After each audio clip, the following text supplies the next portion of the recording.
Okay, so we're back with another White Dwarf video. So yeah, the last White Dwarf was a little bit delayed, and this one's on time, so not much of a gap between the two videos, but yeah, here we are. And the cover's really cool. Load of spider fang grots, spider riders, and a big arachnarok spider on the back. That's really cool.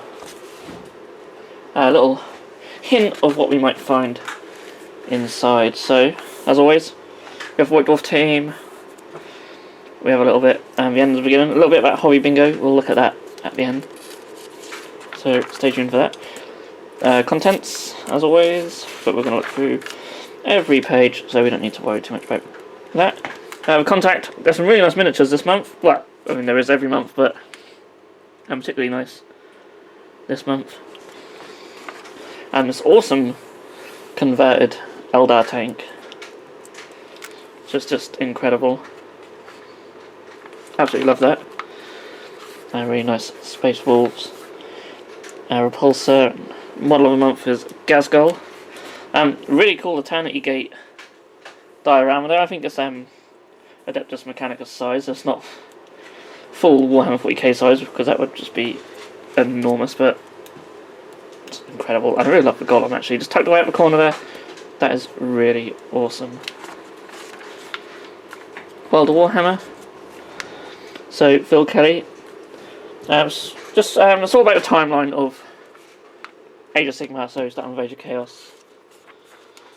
And just going through all the different types of wars and things what happened there. Yeah. I thought there was a bit more to that, but that's what it was. And yeah, Spiderfang Grots are in the Tome Celestial. So a lot of stuff about them.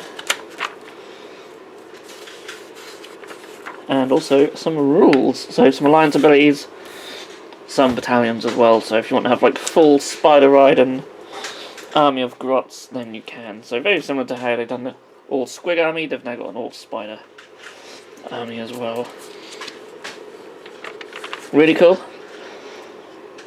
With paint splatter, painting these Spiderfang grots, some alternative colours there. Then we have a showcase video of such an army, which looks amazing. Imagine these just all crawling towards your opponent on the battlefield. That's really cool. Beautiful, beautiful army. Love the striking colours, and the green and yellow just work so well together. Rules of engagement. So it's all talking about rules feedback. There's a little interview there. And then we have Colours of Magic, so another army showcase. This time it's just an absolutely incredible Tzeentch army. So colourful, lots of unusual colours. You got your normal blues and golds in there, and purples. But there's also like some green horrors. And you have a green Lord of Change, there's a yellow one. Just stunning, some red miniatures over there. So just every colour you could think of has probably been used somewhere in this army. Lots of nice conversions as well, using some Cypher Lord bits for the warriors, some Marauder bits mixed in for some I noticed as well. Just really cool. I love the endless spells as well.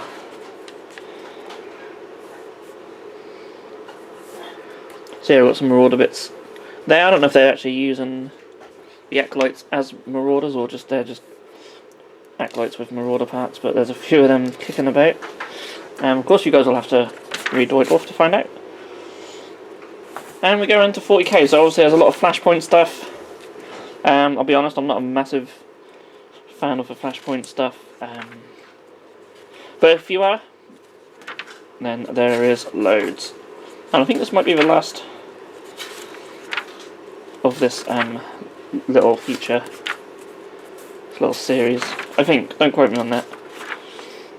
Now there's some more campaign rules for it as well. Yeah, and ending the campaign. So yeah, if you've been following along with that, then I hope you have enjoyed it. But yeah, a lot of I do like quite like some of the fluff, but there's just so much of it these days that I can't keep up with all of it.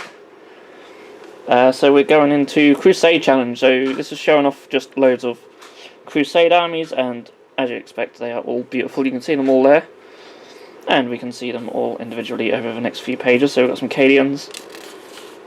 Really love the scheme on them, actually. Gene Stealer Cult. Some White Scars. Raven Guard. I love the Raven Guard. I love how they've got the blue sort of glowing up on the base. Some Chaos Space Marine Word Bearers. Some Tyranids. Actually love the Tyranids as well. The black and the bone just together just works so well. And Knights of Byzantium. So again, is another beautiful colour scheme. And yeah, that's them. I do show you how they paint the main colours as well. Echoes from the Walk. They're talking about small changes with a big impact, which they call Biggie Smalls. so yeah, different types of little rules in the latest edition with big impacts. Golden Demon. This is focusing on one of my favourite miniature painters, Richard Gray, just the master of freehand. If you're not familiar with his work, prepare to be blown away. I'm sure most of you probably are. Slayer Sword winner for this miniature here, the Thanatar Siege Automator. And I don't even think that's his best work. It's still obviously fantastic, but some of the other miniatures, this Mortarion is just mind-blowing. Absolutely mind-blowing. Warhound Scout Titan, so that won gold in 2017. Also in 2017 he won silver with this Zinch Knight Lancer, and again just all the freehand work on the miniatures, just absolutely incredible. But gold in 2019 was his Mortarion, and just look at them wings, and they go into a little bit more detail on the wings in a minute, but just absolutely mind-blowing.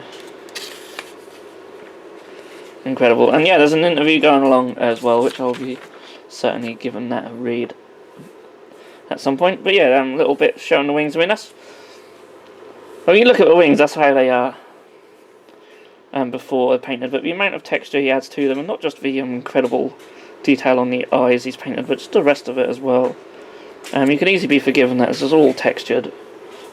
But it's not, it's just all flat and just painted. It's phenomenal. So yeah, enough fanboying. Now into Dire Chasm stuff for glory points.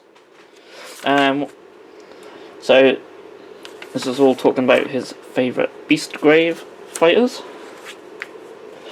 And we have a match report for Blood Bowl.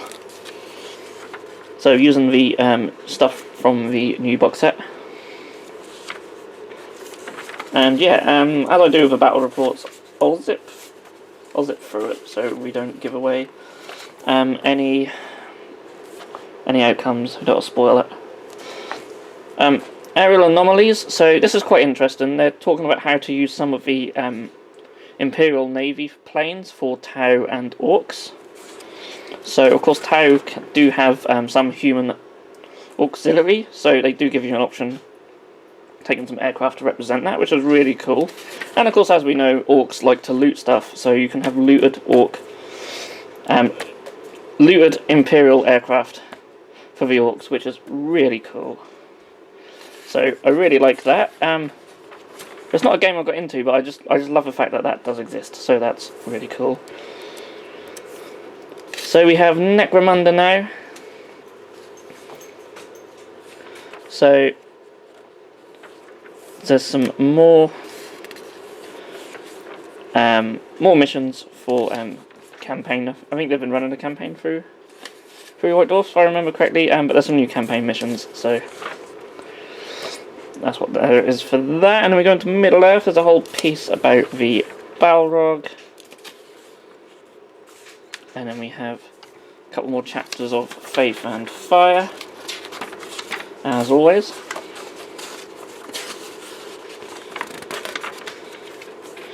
And then we have outside the studio some members of the team modelling the absolutely ghastly Christmas jumpers. Some lovely miniatures as well.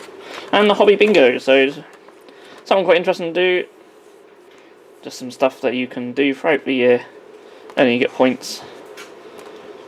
And yeah, they say you can email as always the White Dwarf team with stuff that you painted and maybe get featured, or use hashtags on social media. And yeah, it could be something worth doing. But yeah, there you go, maybe that's a bit of motivation that some of us might need. I'm definitely talking about myself. And next issue we have Sons of Behemoth, so yeah, be interesting to see what they're going to put in there. But yeah, that was the White Dwarf. Let me say what issue number was. It is 459. Not too bad. I always like the more sort of hobby focused stuff, so it's not like there's not like loads of that in there, but you know, you got some nice rules for the Aeronautica and the Spider Riders and stuff like that, and just there is a lot of miniature porn in this one, which is always nice, so that's quite good as well. So if you like looking at just beautiful miniatures, definitely a good issue for that. But yeah, I hope you enjoyed this quick little rundown, and I will see you all again in the next video. And if it's not Christmas yet, have a good Christmas and New Year, and I'll see you all again very soon. If you enjoyed this video, then please feel free to subscribe to our channel if you haven't done so already. You can also click that bell icon to be notified when a new video has gone live on this channel. On the screen now are 2 more videos that you may wish to check out, and a link to our Patreon page also. Thank you so much for watching, and we'll see you again soon.